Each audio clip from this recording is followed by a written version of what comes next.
Unas cuantas velas alumbraban el sencillo hogar. Sobre una humilde mesa la Pascua se iba a celebrar. Marcos es el primer evangelista en haber compuesto un texto ordenado en el que cuenta esa gran experiencia que tuvo de Jesucristo. Marcos es discípulo de Pedro, es su colaborador. La tradición antigua de la iglesia, del cristianismo, siempre lo ha presentado como traductor e intérprete de Pedro. De modo que no sabemos muchas cosas, pero sí sabemos su nombre. Su nombre aparece en el libro de los Hechos de los Apóstoles. Sabemos por este libro que se llamaba Juan Marcos. Marcos en realidad es su segundo nombre. Según parece, Marcos pertenecía a una familia aristócrata, una familia sacerdotal de la ciudad de Jerusalén. Los dos nombres, Juan Marcos, uno hebreo y el otro de traducción romana, de tradición romana, dicen la doble situación en la cual se encontraban las familias nobles del mundo judío. Por un lado, estas familias conservaban las tradiciones de los padres, por eso mantenían el nombre hebreo, pero por el otro lado querían estar abiertas al nuevo mundo, a la nueva cultura, al régimen que reinaba en Roma, por eso mantenían el segundo nombre. Este Juan, llamado Marcos, vivió de una manera particular la experiencia de Jesús. Estamos seguros de que Juan Marcos no conoció personalmente a Jesús durante su vida terrena, pero tuvo la suerte de encontrar en su casa a los discípulos de la primera comunidad cristiana. Es muy probable que eso que en el texto bíblico se llama la casa del cenáculo sea la casa de Marcos. Posiblemente fueron los parientes, o mejor, los padres de Marcos, quienes recibieron a Jesús para eso que sería la última cena. La última cena es una celebración pascual en la inminencia de su arresto. Hay un detalle muy importante en el relato del Evangelio según Marcos que conserva un particular que es ignorado por los demás evangelistas. Un pequeño detalle, un pequeño particular que podría ser insignificante si no fuese muy interesante. Lo encontramos en el capítulo número 14, versículos desde el 51 hasta el 50-51. Dice el texto que durante la cena en Getsemaní, cuando Jesús va a ser arrestado, dice, lo seguía un muchacho que traía encima solamente una sábana y lo aferraron, pero él, dejando caer la sábana, se escapó desnudo. ¿Quién es este muchacho? ¿Por qué los otros evangelistas ignoran este detalle? ¿Qué sentido puede tener en el relato de la pasión según Marcos la presencia de este muchacho? Las respuestas ciertas a estas preguntas no las tenemos, pero una hipótesis válida la podríamos formular. Es una hipótesis verosímil, y es que ese muchacho era Marcos, y esta podría ser la manera que usa el autor para firmar su obra. Marcos podría haber querido decir, aunque desde lejos, yo también estaba allí. ¿Qué fue lo que realmente sucedió aquella noche? Este muchacho llamado Marcos, presenció desde lejos la llegada de aquel grupo de hombres para la cena de Pascua. Se dio cuenta cuando salieron de noche evidentemente es un muchacho curioso, le sigue. Llevaba encima solamente una sábana, se había desnudado posiblemente para ir a dormir. Esta es una praxis típica de los señores nobles, porque en la antigüedad los pobres habitualmente dormían vestidos. Sin vestirse, sino colocándose encima esta sábana, este muchacho sigue aquel grupo de hombres. Baja por la colina de Sión, en Jerusalén, llega hasta el valle Cedrón y sigue a Jesús y a sus discípulos hasta el huerto de los olivos. Mientras Jesús se aleja para orar, el muchacho lo observa. Podemos imaginarnos la escena en un bosque de olivo, una luna llena, resplandeciente, es la noche de Pascua, y la noche de Pascua la luna es luna llena. Hay un silencio particular, cuando de pronto llegan unos soldados, arrestan a Jesús, hay una confusión, el muchacho está escondido, un poco alejado del evento, en medio de los árboles. De repente, siente una mano sobre su espalda. Hay un soldado que lo bloquea, pero el muchacho es mucho más veloz, es mucho más ágil, y en la mano del soldado solo queda la sábana. El muchacho se escapa desnudo, posiblemente vuelve a su casa y no dice nada de lo ocurrido a sus padres. Después de muchos años, relatará este detalle para hablar de la propia actuación en la historia de Jesús. Los discípulos, después de la tragedia que significó la muerte de Jesús, son recibidos como huéspedes en aquella casa y allí se quedarán hasta Pentecostés. En Pascua, Jesús se les aparece en el cenáculo. 50 días después, todavía están allí y el Espíritu Santo les sorprende como huésped de aquella casa que prácticamente se había convertido en la sede de la primera comunidad cristiana. Y Marcos vio nacer en su casa a la iglesia. De esta manera conoció directamente a Pedro y a los demás discípulos. Participó del inicio de la predicación. Si hubo una simpatía hacia aquel maestro por parte de sus padres, lentamente esa simpatía se transformó en fe, se transformó en una adhesión total. Marcos, que pertenece a esta familia aristócrata y sacerdotal, podríamos pensar que debió continuar sus estudios, quizás durante la adolescencia, en la escuela del templo, donde iban los sacerdotes, sobre todo iban los sacerdotes nobles, y estos estudios en el templo van a ser acompañados por la experiencia de la primera predicación cristiana. Marcos tiene la oportunidad de formarse culturalmente.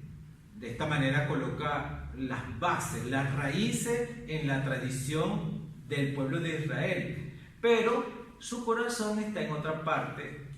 Su cabeza sigue la predicación de los apóstoles. Y el mismo Marcos abraza la fe cristiana. Marcos acompaña a Bernabé, su primo, en una primera misión apostólica hacia los países de misión, acompañando a Pablo. Sale de Jerusalén y comienza aquella actividad misionera. Hay un momento de tensión, un momento de dificultad durante ese primer viaje. A cierto momento Marcos decide detenerse y volver a Jerusalén. La segunda vez Pablo no quiere que Marcos le acompañe en su viaje. Bernabé, sin embargo, decide retomarlo y parte junto con Marcos para una nueva misión. Si en el año 30, antes de la pasión, año en que se da la pasión de Jesús, muerte y resurrección, Marcos es un muchacho de unos 10 años, cuando comienza su misión en los años 40, es un hombre de 20 años.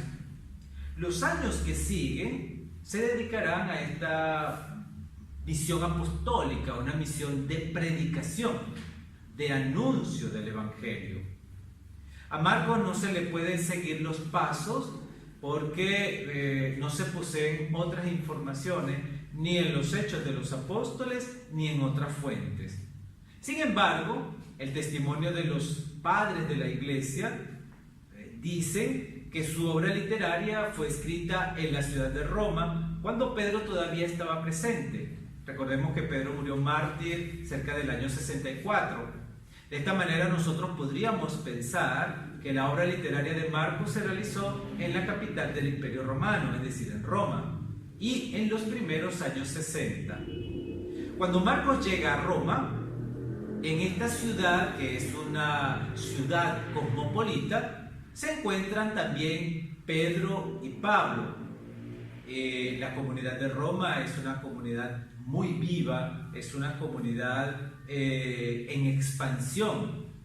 Hay nuevas personas que son recibidas en el interior de la comunidad, pero estas personas que son simpatizantes deben ser formadas.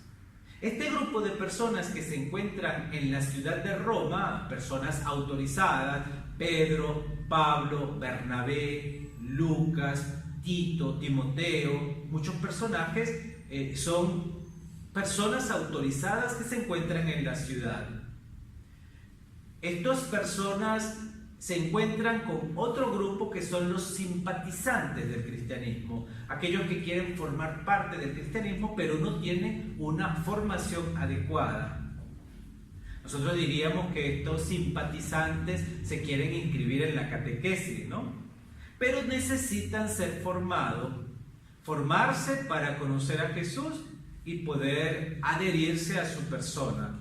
Ellos deben prepararse para el bautismo. Es por eso que con mucha probabilidad el Evangelio según Marcos nace como un texto para formar a los simpatizantes del cristianismo presentes en Roma. Esos simpatizantes que nosotros conocemos como los catecúmenos. La comunidad cristiana siempre conservó este nexo con las tradiciones judías. Conserva las fiestas, sobre todo la fiesta de la Pascua, esta celebración nocturna como una cena que después se convertirá en la Eucaristía, pero en esa ocasión no se podía leer solamente relatos del Éxodo, era necesario relatar el nuevo Éxodo, es decir, lo que le sucedió a Jesús, que era determinante para la fe cristiana. Era necesario un relato pascual que tuviese como centro el evento de Jesucristo. Posiblemente el Evangelio según Marcos era propuesta como una lectura integral para aquella noche pascual, para aquella cena de Pascua, para aquella mesa nocturna. La lectura completa del relato del Evangelio de Marcos, que dura aproximadamente 1 hora y media, es la ocasión propicia para que los catecúmenos escuchen la actuación de Jesús y al final de la lectura puedan dar su propio consentimiento. Los catecúmenos, después de haber escuchado el relato de Marcos, hacen la profesión de fe, se adhieren a Jesús, hacen Pascua, descienden a las aguas del bautismo y luego resalen como criaturas nuevas. El Evangelio que se lee esa noche es entregado a los catecúmenos para que se convierta en el Evangelio para toda la vida. Es un instrumento para formar toda la vida. Marcos había pensado en un texto catequístico, formativo, que acompañara a aquellos aspirantes a la vida cristiana, ¿no? Un texto que se hace litúrgico, pero que tiene la función de instrumento catequístico formativo. Y durante toda la vida los catecúmenos deben volver sobre este texto para asimilar la mentalidad de Jesús. En los primeros años 60, las diversas autoridades presentes en Roma deben haber confiado a Marco la redacción de este texto. Es posible que lo hayan escogido a él porque consideraban que era una persona capaz de hacer este tipo de trabajo literario. Marcos reelaboró un texto ya existente. Se habla de redacción. Debían existir sin duda otros textos. Posiblemente en las comunidades circulaban dos relatos de enseñanzas o dichos y hechos de Jesús, que eran dos versiones distintas en griego de un original escrito en arameo o en griego de los primeros años en la ciudad de Jerusalén. Este primitivo evangelio es conocido como el Evangelio de los 12. Es un texto escrito posiblemente en lengua semita. Este texto es llevado por los misioneros a los lugares de misión, es traducido al griego, sufre ampliaciones y una serie de retoques importantes, se le agregan algunos textos. De esta manera, en Roma, en los primeros años 60, cuando se encontraban muchas de estas personas autorizadas que habían trabajado sobre los primeros borradores del texto, pudo nacer la idea de colocar junto todo este material y de esta manera darle vida a un único texto que recogiera esta predicación apostólica sobre Jesús. Marcos es un válido redactor porque supo recoger este material y darle una dimensión personal con pequeños retoques redaccionales significativos, brillantes, vivaces, que le dan una caracterización particular a sus páginas. A pesar de que se decía en el pasado de que Marcos es el primero, el más cercano a los acontecimientos, el más histórico, el más esencial, no debemos partir de una idea incorrecta, de un Marcos como si fuera autor de crónicas.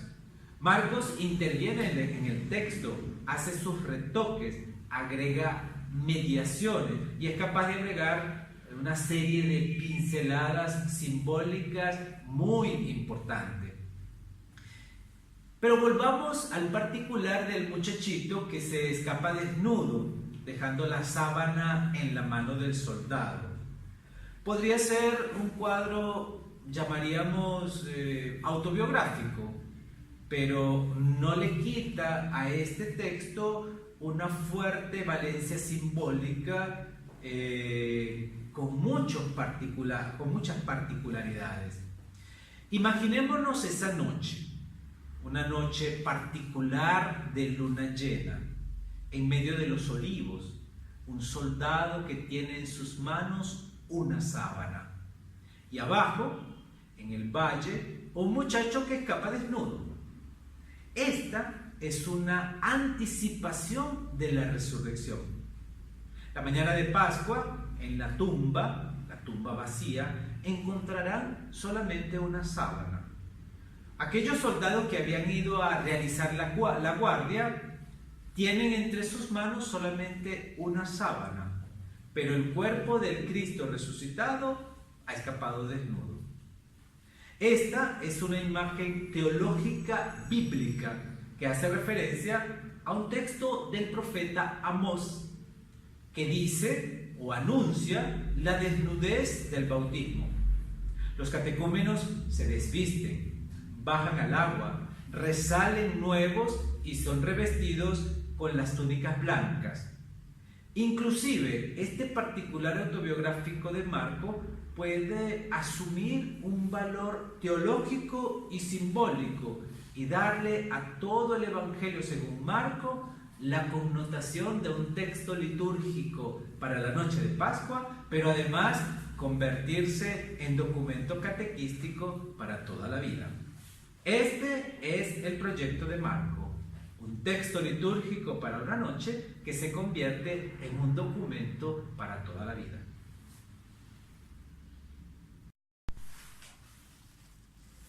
Inicio del Evangelio de Jesús, Cristo, Hijo de Dios. Así comienza el Evangelio según Marcos, capítulo 1, versículo 1. Este es el título y además se convierte en sumario de la obra. Así comienza Marcos su Evangelio. Es una manera un poco extraña de comenzar una obra o de comenzar un relato, porque parece como si fuera una indicación banal. Pero esta expresión quiere decir mucho más que eso. El relato, o mejor el texto, comienza con esta expresión evangelio, que nosotros normalmente traducimos como buena noticia.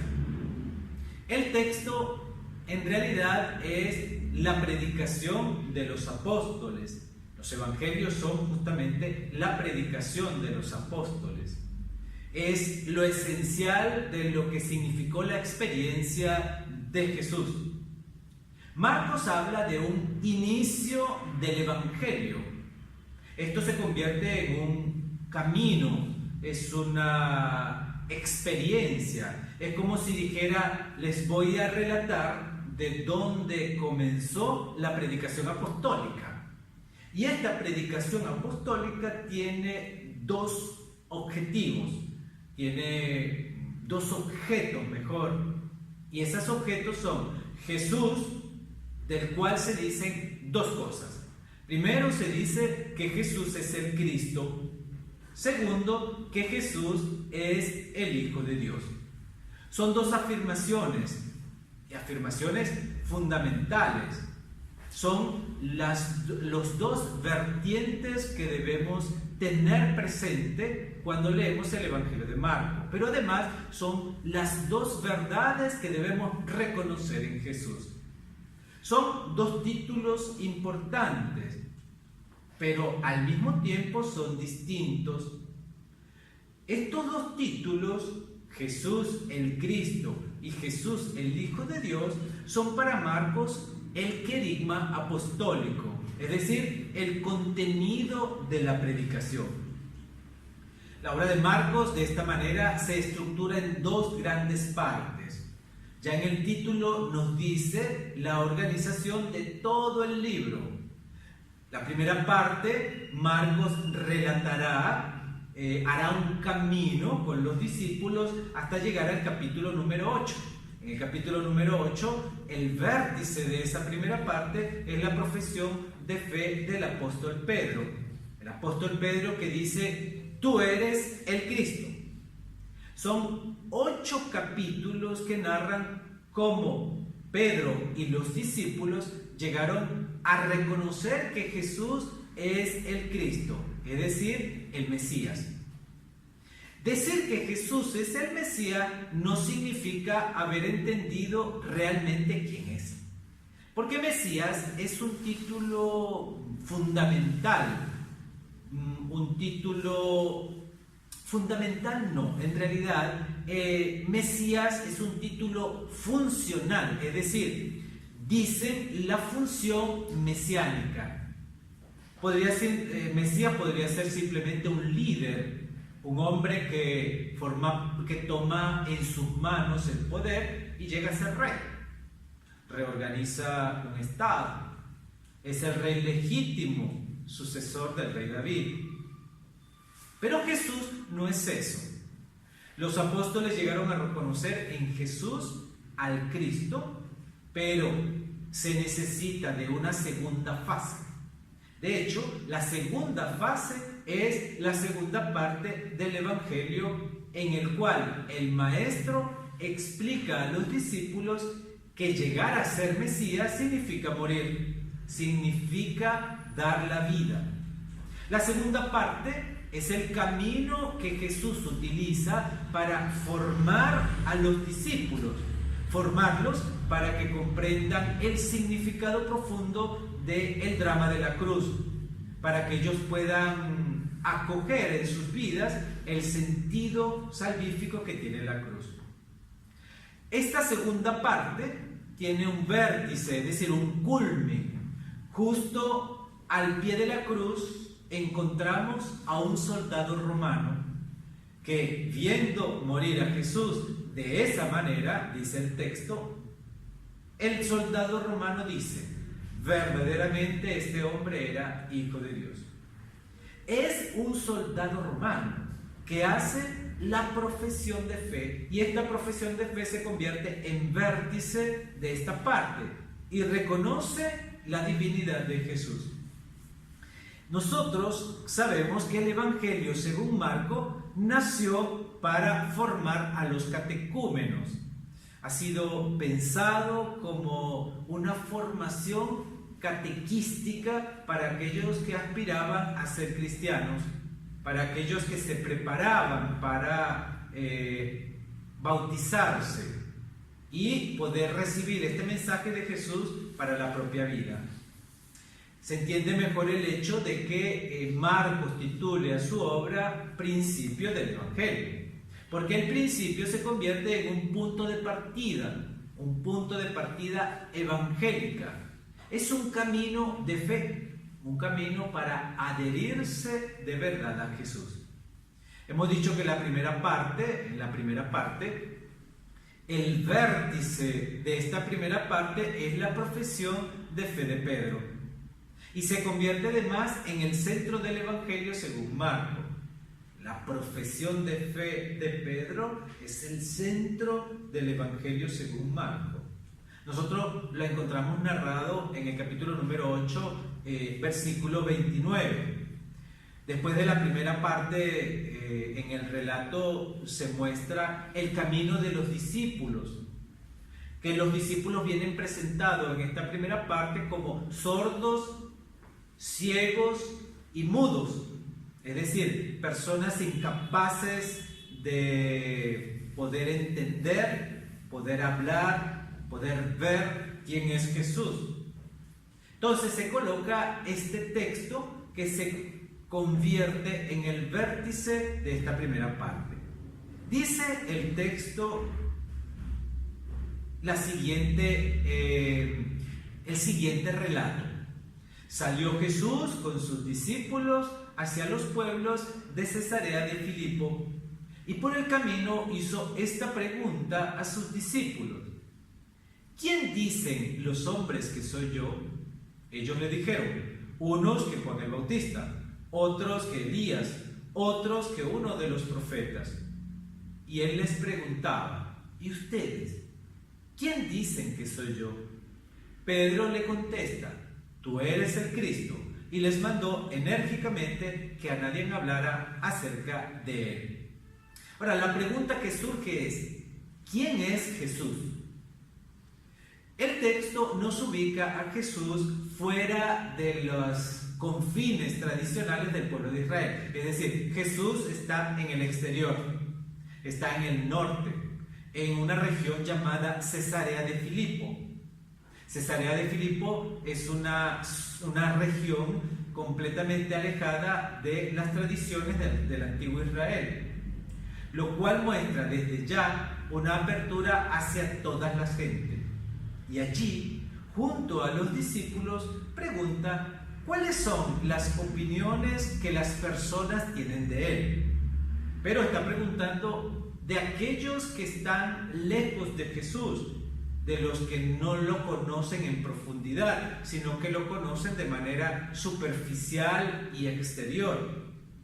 Desde la ciudad de Cesarea de Filipo, un territorio fuera de Israel, comienza Jesús a realizar un camino hacia Jerusalén y por consiguiente hacia la cruz.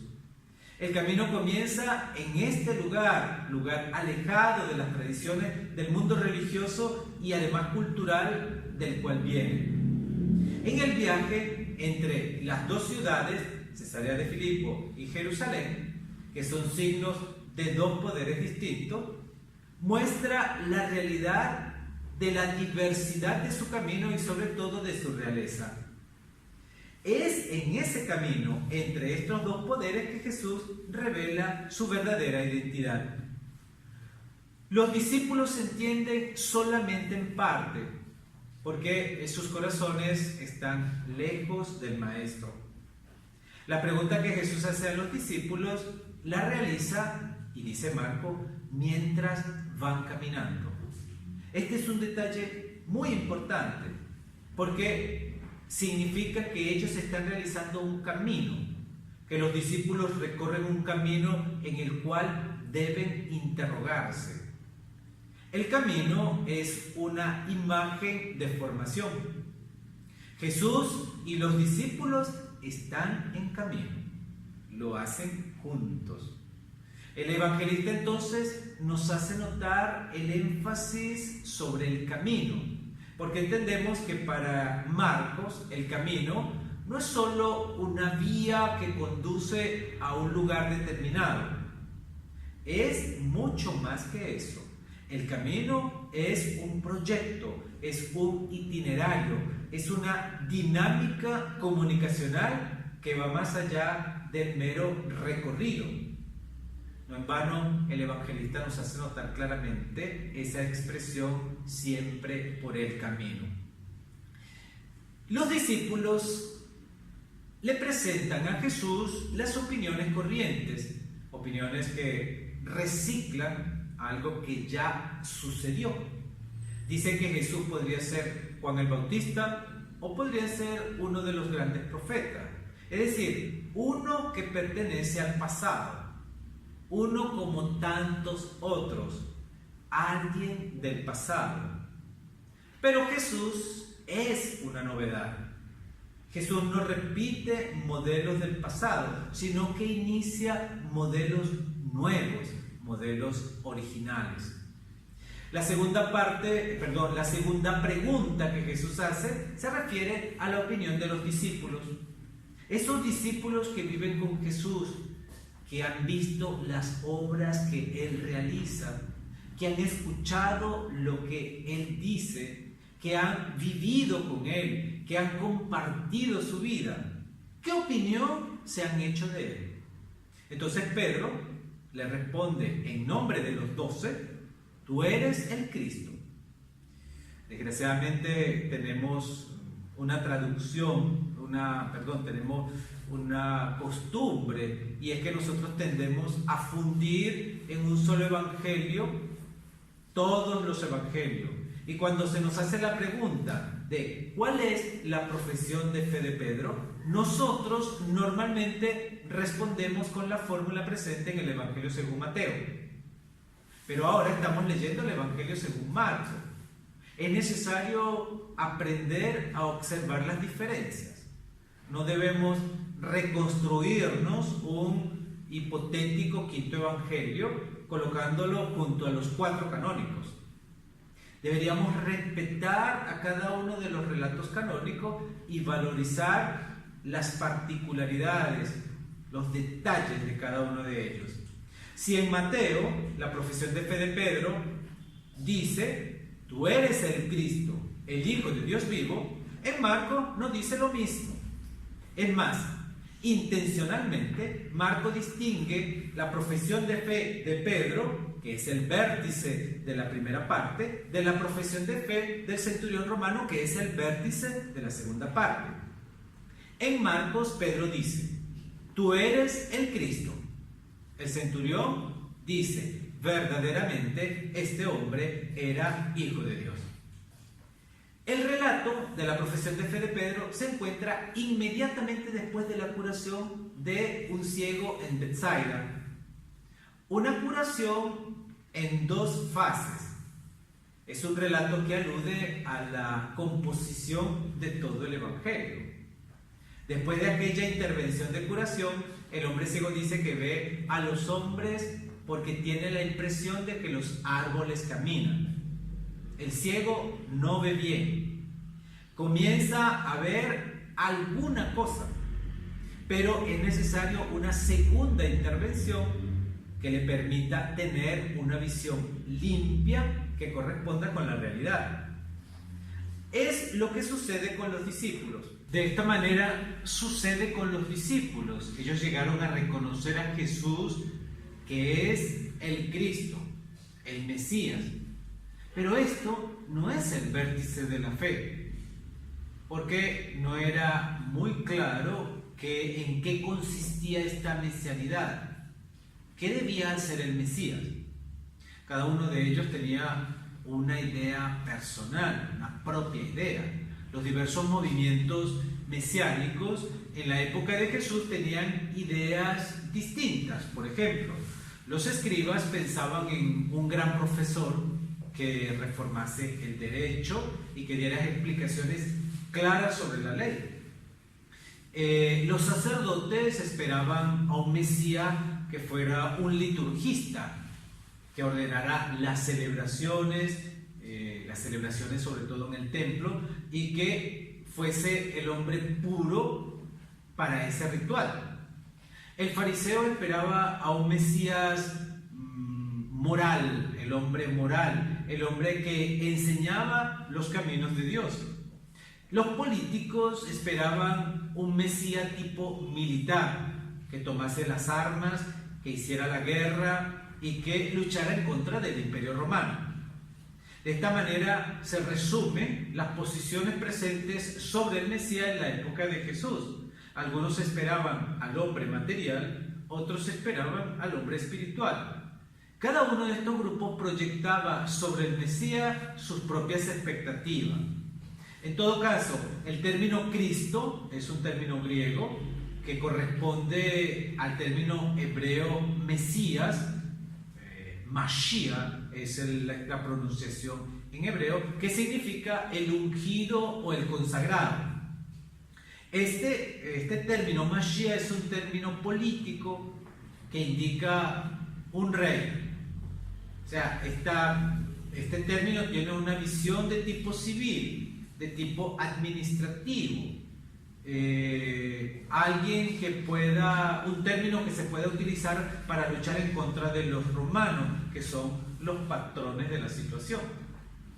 Decir Mesías significa el rey consagrado, el rey legítimo, el oficialmente reconocido por Dios, el que tiene todos los derechos oficiales. Es un hombre que llega a ser rey. Y Jesús nunca se presenta explícitamente como Cristo. Él no pretende ser reconocido como Mesías, porque sabe que ese título es ambiguo. Jesús sabe que decir que es el Mesías crea más problemas que revelación. Es por eso que Jesús les prohíbe a sus discípulos repetir esta convicción de fe. No porque sea equivocada, sino porque es una expresión ambigua. En esta primera fase, entonces, el discípulo ha entendido que Jesús es el consagrado de Dios, pero tiene necesidad de una segunda intervención. Necesita que se curen sus ojos para poder ver bien, para poder ver con claridad. Tiene necesidad de reconocer que el Cristo se identifica con el siervo sufriente. Esto es lo que hará Jesús en la segunda parte. Hará un camino de formación para que los discípulos tomen conciencia de su naturaleza divina, para que entienda que deberá ofrendar su vida, es decir, la condición de hombre sufriente, humillado y descartado. Allí se encuentra el contenido del mesianismo. El Mesías es equiparado al siervo sufriente. La manifestación de Jesús es comprensible solo al final de su vida. Solamente después de su muerte y resurrección es que los discípulos podrán salir y predicar lo opuesto de lo que se les pedía antes. Antes se les pedía no decir que Jesús era el Mesías. Después de la muerte y resurrección se les pide: vayan y anuncien el Evangelio a todos los hombres. Hablar de Jesús, que es el Cristo, de Jesús, que es el Hijo de Dios. La imagen que presenta Marcos en la profesión de fe de Pedro es entonces el rostro de un Mesías. Jesús les enseña que la tarea del Mesías es morir. Una cosa inimaginable para todos los movimientos religiosos de la época. Nadie se imaginaba un Mesías sufriente, al contrario. Todos soñaban con un Mesías conquistador, un Mesías político, un buen gobernador, un político excepcional, un administrador social, un reformador de la religión, un profeta que fuese capaz de explicar las nuevas reglas. Pero que la tarea fundamental del Mesías sea dar la vida no era una cosa comprensible, ni entraba en el esquema humano de los movimientos en la época de Jesús. Y sin embargo, es esta la revelación. Para hablar de sí mismo, Jesús utiliza otro término, el término Hijo del Hombre. Este es un término que a nosotros no nos dice mucho. Hijo del Hombre no significa hombre, sino figura sobrehumana. Este título de Hijo del Hombre hace referencia a un término arameo utilizado por el profeta Daniel.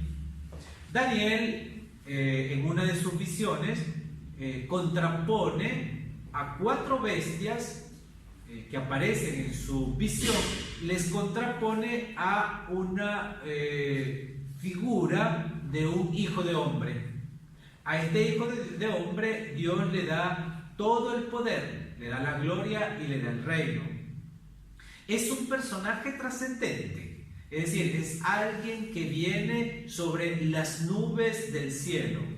Es un personaje del otro mundo, un personaje glorioso, poderoso. El Hijo del Hombre no puede ser arrestado y asesinado. Jesús comenzó diciendo que el Hijo del Hombre se identificaba con el siervo sufriente, aquel que aparece en el libro del profeta Isaías.